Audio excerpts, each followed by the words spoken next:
The blood-red horizon swallowed the last rays of sunlight as Eleanor Everett stumbled through the rugged terrain of the Arizona desert, her once elegant boots torn, and her throat raw from hours of desperate cries. It was 1875, and the unforgiving landscape of the American frontier showed no mercy to those who wandered unprepared, especially not to a woman alone. Eleanor had been traveling by stagecoach to Agua Caliente when bandits attacked. In the chaos, she'd fled into the wilderness, hopelessly lost as night descended. Her water canteen had emptied hours ago, and the relentless heat had given way to the desert's bitter cold. Shadows stretched like grasping hands across the sand as she collapsed against a large boulder, her strength finally failing. "Help," she called again, her voice nothing but a ragged whisper. "Please, someone." The sound of hoofbeats cut through the stillness of the night. Eleanor stiffened, uncertain whether to feel hope or terror. Bandits or salvation. She lacked the strength to run either way. A tall figure on horseback materialized from the darkness. The man dismounted with fluid grace, his spurs jingling softly as his boots hit the ground. His face remained shadowed beneath his wide-brimmed hat, but his silhouette against the rising moon was unmistakably that of a cowboy. "Madam," his voice was deep, tinged with concern. "You all right?" Eleanor tried to respond, but her parched throat produced only a hoarse croak. Tears of frustration and relief mingled on her dust-streaked face. "Help," she finally managed, the word barely audible. The cowboy stepped closer, kneeling beside her. In the moonlight, she could now see his face weathered by sun and wind, with intelligent gray eyes that assessed her condition swiftly. "You don't have to ask twice," he said, already uncorking his canteen. "Small sips now, don't want to shock your system." Eleanor's trembling hands reached for the water, and he helped guide it to her lips. The cool liquid felt like salvation itself. "I'm Wyatt Daniels," he said, his voice steady and reassuring as he draped his coat around her shoulders. "Ranch foreman at the Double Creek." "What in God's name are you doing out here alone, miss?" "Eleanor Everett," she whispered after taking another careful sip. "Stagecoach, attacked, I ran, got lost." Wyatt's expression hardened momentarily. "Chambers' gang, most likely." "They've been hitting the coaches between Tucson and Agua Caliente." He glanced around, surveying the darkness. "We need to get you somewhere safe." "Can you ride?" Eleanor nodded weakly, though in truth she wasn't certain. Wyatt seemed to read her doubt. "I'll help you," he said, his voice gentle despite its firmness. "My horse, Thatcher, is strong enough for two. Just hold on to me and we'll have you at the ranch before you know it." With surprising tenderness for such calloused hands, Wyatt helped Eleanor to her feet. The world tilted alarmingly, and she stumbled against his chest. He steadied her without comment, his strength a quiet reassurance in the vastness of the desert night. "Thank you," Eleanor whispered, her voice still rough from her hours of calling for help. "I thought I would die out here." "Not while I'm around," Wyatt replied simply, as if rescuing lost women in the desert was an everyday occurrence. He helped her mount his horse before swinging up behind her. "It's about an hour's ride to the ranch. Mrs. Holloway, our cook, will fix you right up." As they rode through the moonlit desert, Eleanor leaned back against the solid warmth of the cowboy's chest. His arms encircled her as he held the reins, creating a sanctuary of safety she hadn't expected to find in this harsh land. "What brings you to Agua Caliente, Miss Everett?" Wyatt asked after they'd ridden in silence for a while. Eleanor closed her eyes, finding it strange to engage in such ordinary conversation after her ordeal. "My uncle, Jonathan Everett. He owns the apothecary in town. After my parents died of influenza in Boston last winter, he offered me a home and work in his shop." She felt rather than saw Wyatt nod. I know John Everett, good man, fair prices even when medicine's scarce. After a pause, he added, he'll be worried. We'll send word to town tomorrow that you're safe. The moon climbed higher as they rode, casting the desert in silver light. Rock formations took on ghostly aspects, and in the distance, coyotes called to one another. Under different circumstances, Eleanor might have found it beautiful. There it is, Wyatt said eventually, pointing toward a cluster of lights in a valley ahead. Double Creek Ranch. As they drew closer, Eleanor could make out a substantial main house, several outbuildings, and a large barn, all surrounded by split-rail fencing. Dogs began to bark as they approached, and a lantern appeared on the porch of the main house. "Wyatt, that you?" called a woman's voice. "It's me, Mrs. Holloway," he called back, "and I've brought a guest who needs some tending to." The woman on the porch lifted her lantern higher, revealing a round face framed by gray-streaked hair. Her eyes widened at the sight of Eleanor. "Lord have mercy," she exclaimed. "Bring her in right away." The next hour passed in a blur for Eleanor. Mrs. Holloway, a motherly woman with efficient hands and a no-nonsense attitude, helped her bathe and provided a clean nightgown. Wyatt had disappeared after delivering Eleanor to the housekeeper's care, leaving her with an awkward tip of his hat and a promise to check on her in the morning. Now, settled in a small but comfortable bedroom, Eleanor sipped hot broth while Mrs. Holloway fussed over her bruised feet. "Stagecoach robbery," the older woman clucked disapprovingly. "Third one this month. Sheriff Marshall needs to do something about those Chambers boys before someone gets killed." "I was fortunate Mr. Daniels found me," Eleanor said, her voice still raspy but improving with each sip of broth. Mrs. Holloway nodded. "Providence, that's what it was." "Wyatt doesn't usually ride that south section at night," said something made him change his route. She looked up at Eleanor with a knowing smile. "Sometimes God puts people exactly where they need to be." Eleanor wasn't sure about divine intervention, but she couldn't deny the extraordinary luck of Wyatt's appearance. "He seems like a good man." "One of the best," Mrs. Holloway agreed, applying salve to a particularly nasty cut on Eleanor's heel. "Keeps this place running smooth as silk for Mr. Harrington. The owner," she added by way of explanation, "lives back east most of the time, comes twice a year to check the books."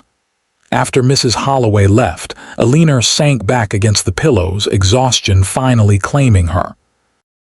As sleep approached, her mind drifted to the cowboy who had saved her life, his strong, steady hands and the quiet confidence in his gray eyes. In her last moments of consciousness, she wondered if she would see him again before she continued to her uncle's home in town. Morning arrived with the crowing of roosters and the distant lowing of cattle. Eleanor woke disoriented, momentarily forgetting where she was until the events of the previous day rushed back.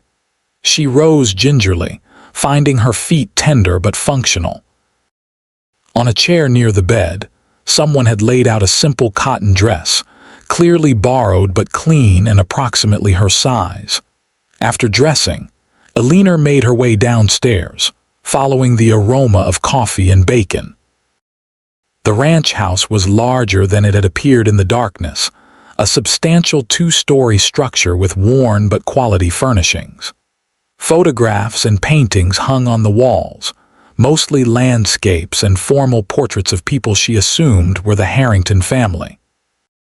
In the dining room, she found several men already seated around a large oak table. They fell silent as she entered, and a few hastily removed their hats. Wyatt, seated at the far end, stood immediately. "Miss Everett," he said with a slight nod. "Glad to see you on your feet. Please join us." He gestured to an empty chair beside him. Eleanor took the offered seat, acutely aware of the curious glances from the other men. Mrs. Holloway appeared from the kitchen with a plate piled high with eggs, bacon, and biscuits, setting it before Eleanor with a motherly pat on her shoulder. "Eat up, dear. You need your strength." Wyatt cleared his throat and addressed the table. "For those who haven't heard, this is Miss Eleanor Everett. She's Jonathan Everett's niece from back east, headed to Agua Caliente when her stagecoach was attacked." He glanced at Eleanor. "Miss Everett, these are some of the Double Creek hands."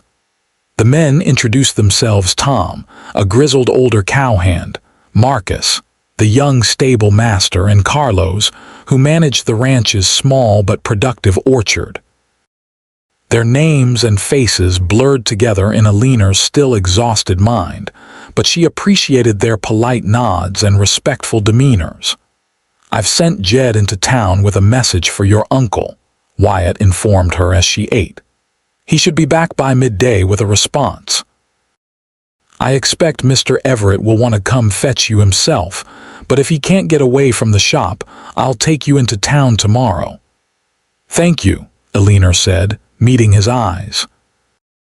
In the daylight, she could see them more clearly, not simply gray, but a fascinating mixture of gray and blue, like the sky before a storm.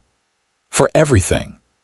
Something in Wyatt's expression softened momentarily before he looked away, suddenly very interested in his coffee cup. "Just doing what anyone would do." "Not anyone would ride out in the desert at night," she countered quietly. Before he could respond, the conversation was interrupted by the arrival of a tall, imposing man with a silver-streaked beard and a limp.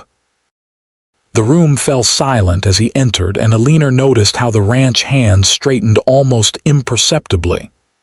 "Mr. Harrington," Wyatt said, standing again. "I thought you were still in Prescott." "Came back early," the man replied gruffly, his sharp eyes finding Eleanor.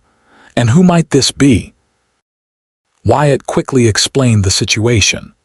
Mr. Harrington, whom Eleanor now understood was the ranch owner, apparently not as absent as Mrs. Holloway had suggested, listened with a deepening frown.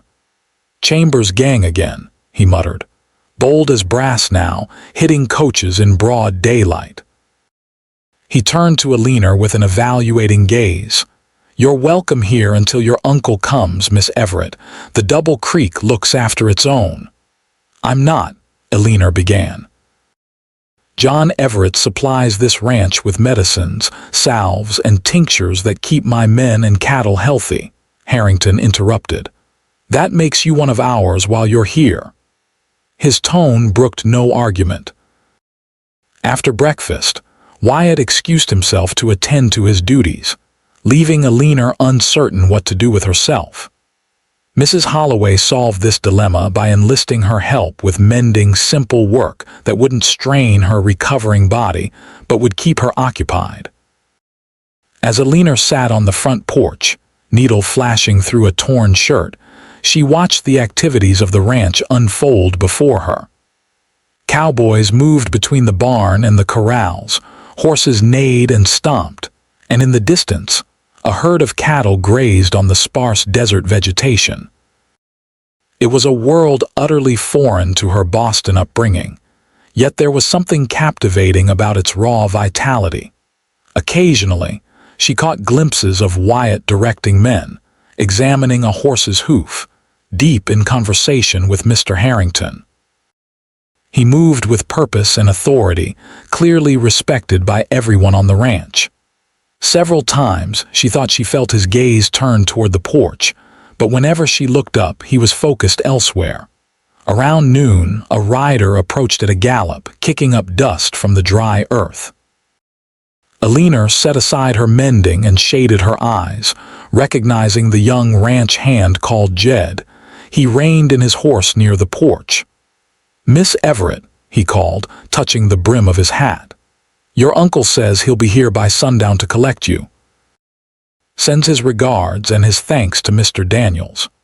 Relief flooded through Eleanor. Her uncle was coming. Soon, she would begin the life she had journeyed so far to create, a quiet existence, helping in his apothecary shop, healing from the loss of her parents, finding her place in this new world. Yet as she looked around at the sprawling ranch, A peculiar twinge of regret surprised her.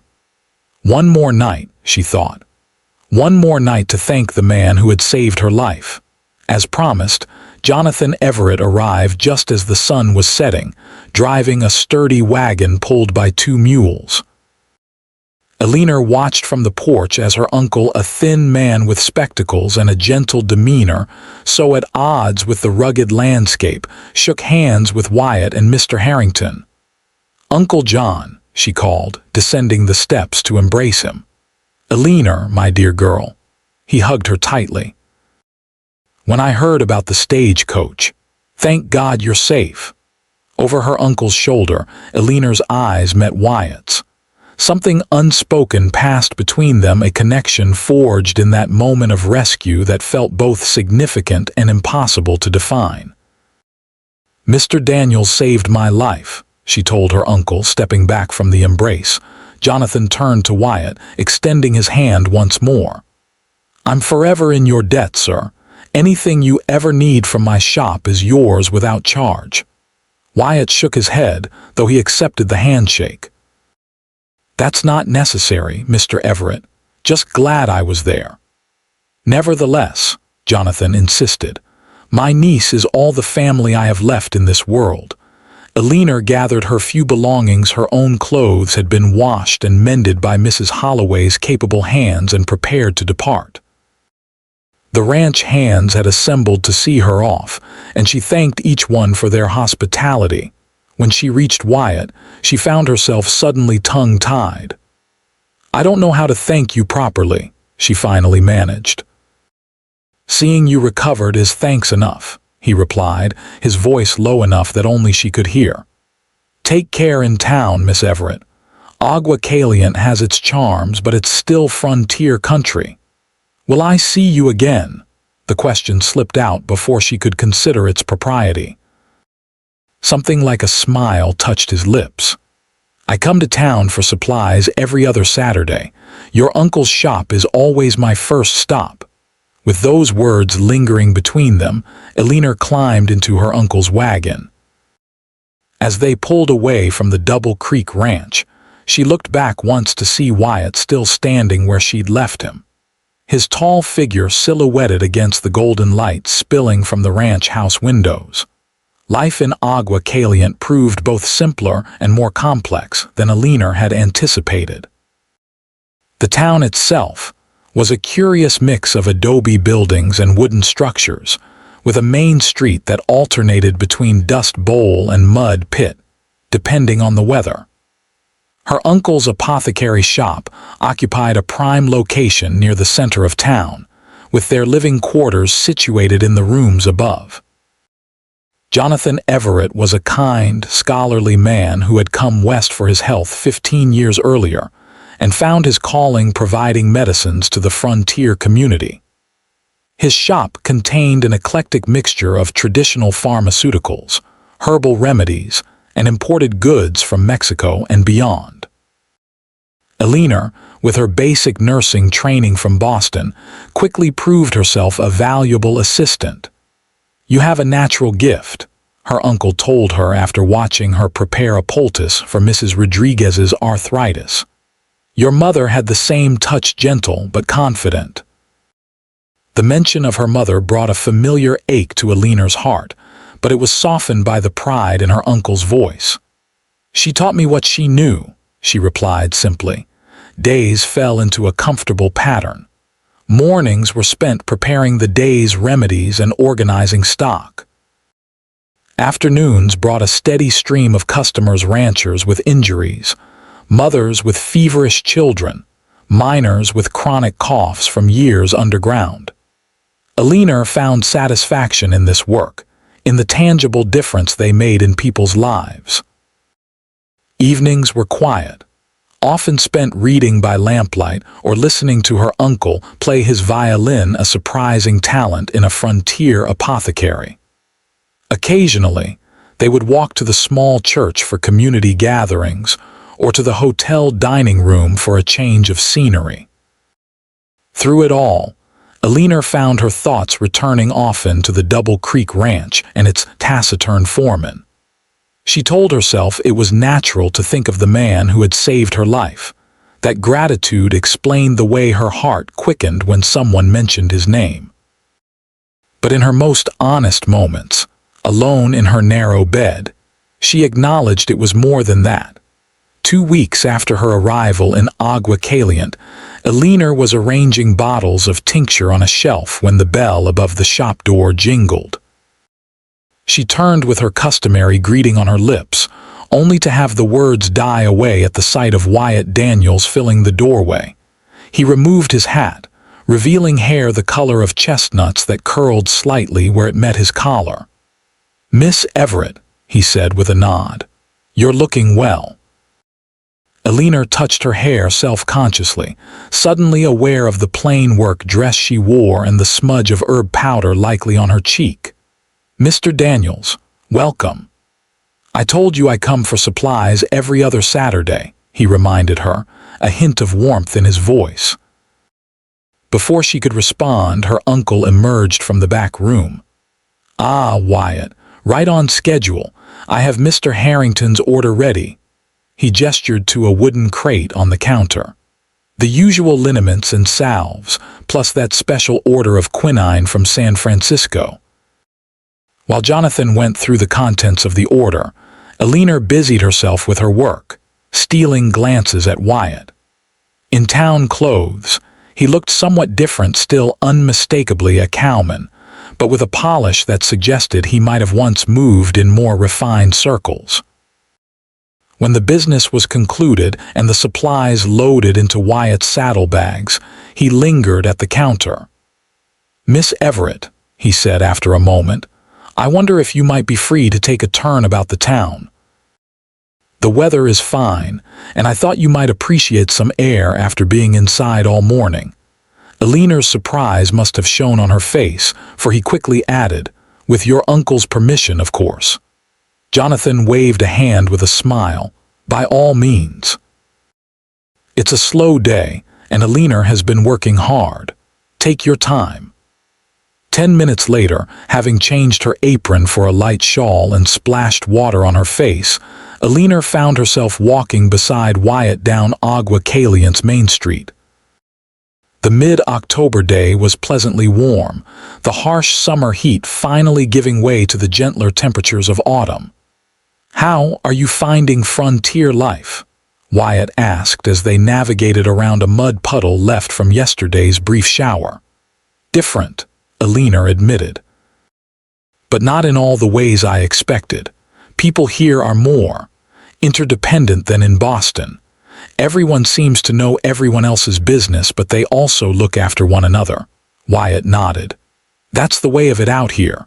A man or woman alone doesn't last long. We all need each other, even the ones who pretend they don't." He guided her around a hitching post where several horses were tied. "Your uncle is well respected, not just for his medicines but for his character. He's turned no one away, regardless of their ability to pay." "I've noticed," Eleanor said, thinking of the many customers who had settled their accounts with eggs, fresh vegetables, or promises of future payment. "He says it's the right way to practice his profession." They walked past the hotel, the sheriff's office, and the general store, exchanging greetings with townspeople along the way. Eleanor noticed how many people seemed to know and respect Wyatt, from the bank manager who tipped his hat to the group of Mexican laborers who called out friendly words in Spanish, which Wyatt returned in kind. "You speak Spanish?" she asked, impressed. "Enough to get by," he replied with a modest shrug. "Worked on ranches in Texas and New Mexico before coming to Arizona, had some good teachers." At the edge of town, they stopped beside a small creek that gave Agua Caliente its name. The water bubbled warmly over rocks, steam rising gently in the cooler air. "Hot springs feed it," Wyatt explained, seeing her curious expression. "The Apache considered this place sacred long before white settlers arrived, said the waters had healing powers." He smiled slightly. "Might be why your uncle chose to set up shop here." Eleanor knelt to touch the water, surprised by its warmth. "It's beautiful," she said, watching the play of light on the rippling surface. "This territory has its own kind of beauty," Wyatt agreed, his voice softening as he gazed not at the creek but at the mountains in the distance. "Not as grand as the eastern forests or as lush as California, but it gets under your skin nonetheless." There was something in his tone that made Eleanor look up at him with new curiosity. "Have you always been a rancher?" she asked. A shadow seemed to pass over his face. "No," he said after a moment. "I was a lawyer once back in St. Louis, came west after the war. The war."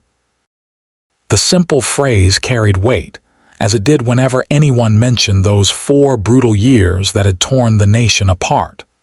Eleanor had been a child when it ended, but she remembered the gaunt faces of returning soldiers, the endless lists of the dead in newspapers. "You fought?" she asked quietly. Wyatt nodded once, his expression closing like a door. "Union cavalry. Let's just say when it was over, I needed open spaces and uncomplicated work." He offered her his hand to help her rise. "We should head back before your uncle worries." Eleanor sensed she had touched a tender spot and didn't press further. As they walked back toward town, the conversation turned to lighter topics: the upcoming Harvest Festival, the new school being built at the edge of town, the traveling theater company rumored to be visiting before Christmas. Outside the apothecary, Wyatt paused. "Thank you for the company, Miss Everett." "Eleanor," she said impulsively. "Please call me Eleanor." Something flickered in his eyes, surprise perhaps, or pleasure. "Eleanor," he repeated, as if testing the sound of her name. "Then I'm Wyatt, not Mr. Daniels."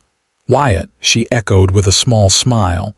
"Will you be at the Harvest Festival next weekend?" "I hadn't planned on it," he admitted. "Such gatherings aren't usually to my taste." "Oh," Eleanor tried to hide her disappointment. "Of course, I understand." Wyatt studied her face for a moment, then said, "But perhaps I'll reconsider. Mr. Harrington usually sends someone from the ranch with a donation for the church auction." "I hope you do," Eleanor said, feeling a blush rise to her cheeks. "Reconsider, that is."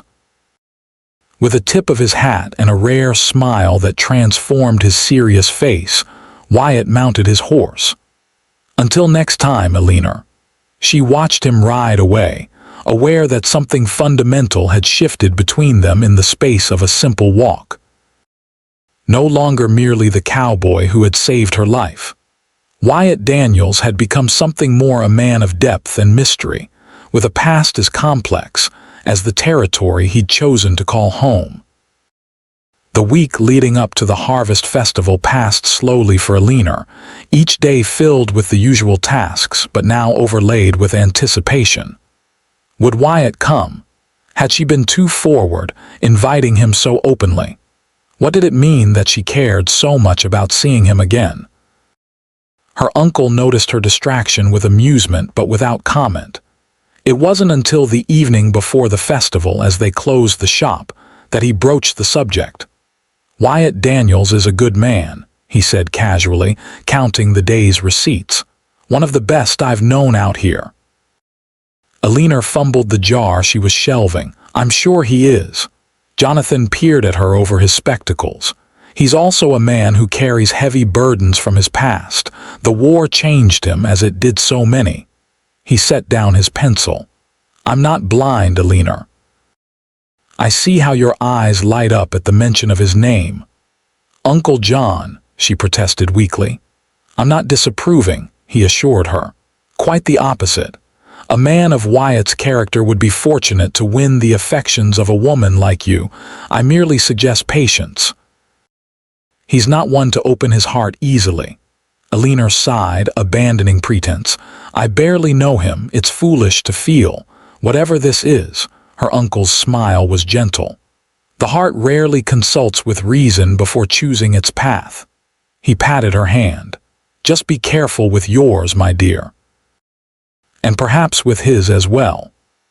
The Harvest Festival transformed Agua Caliente from a dusty frontier town into a place of celebration and community.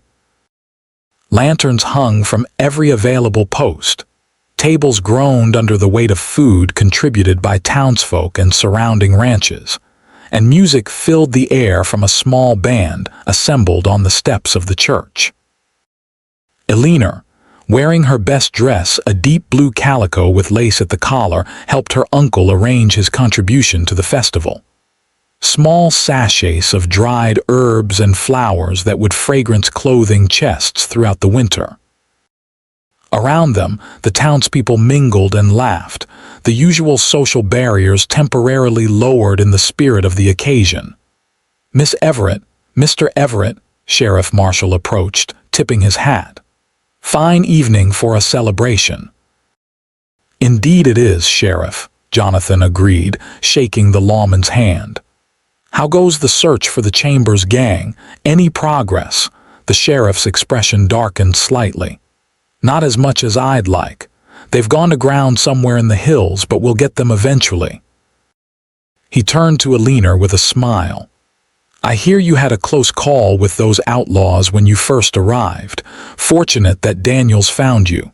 Eleanor nodded, trying not to scan the crowd for Wyatt yet again. "Very fortunate." As if conjured by the mention of his name, a familiar figure appeared at the edge of the gathering. Wyatt, dressed in clean black trousers and a white shirt, stood observing the festivities with a slightly wary expression. Beside him was Mr. Harrington. Along with several other men, Eleanor recognized from the Double Creek Ranch. Her heart quickened as Wyatt's gaze found her across the crowded square. He nodded once, a gesture simultaneously formal and intimate. Eleanor barely heard the sheriff's continued conversation as she watched Wyatt and Mr. Harrington approach her uncle's table. "John," Mr. Harrington greeted, his voice gruff but friendly. "Fine display as always." "Frederick," Jonathan replied with equal warmth. "Good to see you in town.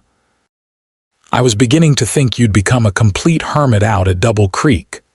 The two older men fell into conversation while Wyatt stood slightly apart, his hat in his hands. "Eleanor," he said quietly, "you look lovely." The simple compliment sent warmth flooding through her.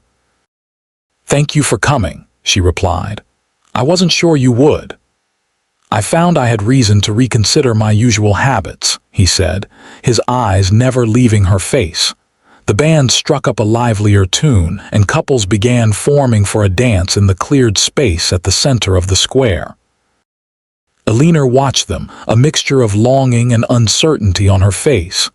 "Would you care to dance?" Wyatt asked, surprising her. Yes," she stammered. "I would like that very much." He offered his arm, and she placed her hand upon it, feeling the solid strength beneath the fabric of his shirt. As they moved toward the dancing area, Eleanor was acutely aware of the glances and whispers that followed them. Wyatt Daniels, the reserved Double Creek foreman, dancing at a town festival was apparently noteworthy. "I'm afraid I'm out of practice," Wyatt confessed as they took their places among the other couples. "It's been some years since I attended such a gathering." "I suspect it's like riding a horse," Eleanor said with a small smile. "The body remembers." The music guided them into motion, and Eleanor discovered that Wyatt moved with unexpected grace for such a tall man. His hand at her waist was respectful yet secure, his steps confident despite his disclaimer about being out of practice. "You dance very well for a man who avoids social gatherings," she observed as he guided her through a turn. A hint of amusement touched his eyes. "I wasn't always a solitary cowman. There was a time when such events were a regular part of my life. In St. Louis, when you were a lawyer." Eleanor ventured, remembering their conversation by the creek.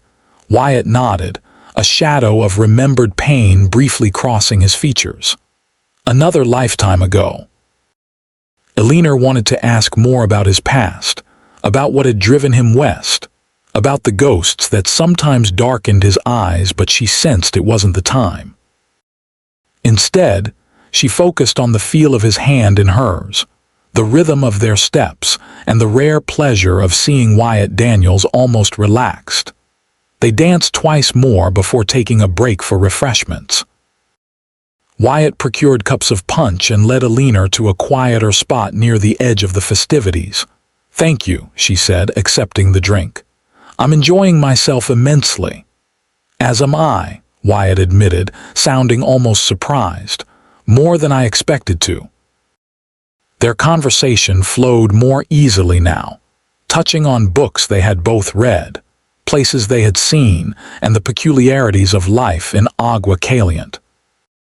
Eleanor found herself laughing at Wyatt's dry observations about certain townsfolk, while he listened with genuine interest to her stories of growing up in Boston.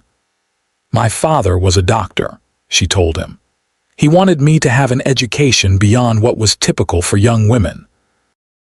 I think he secretly hoped I might follow in his footsteps someday, though of course that wasn't possible." "Why not?" Wyatt asked, his gaze direct. Eleanor blinked, surprised by the question. "Well, because women aren't permitted in medical schools.